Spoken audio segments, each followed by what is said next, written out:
Unless you're living underneath a rock, you probably know that you need to take creatine. But how does creatine actually work? Today we're at the nutrition store to figure out how creatine actually functions. So what is creatine? I'll tell you what it's not. It's not a steroid. It doesn't cause you to retain water weight in the way you're thinking it does.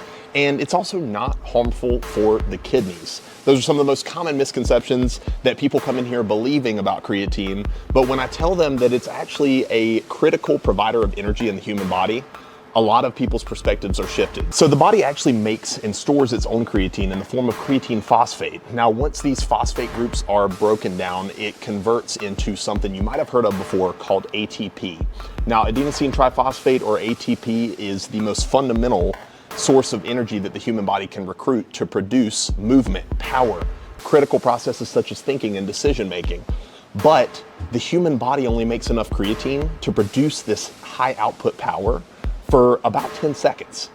And it takes another 60 seconds to regenerate that creatine storage when your body's making it on its own. So really, when you're supplementing with creatine, you're basically giving your muscle cells an extra fuel tank to utilize during training.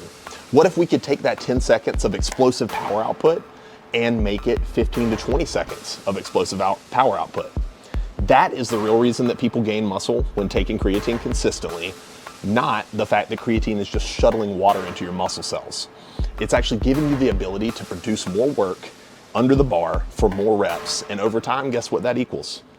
More strength gain, more muscle gain. And overall, with all the other research that's coming out about creatine, better brain health too.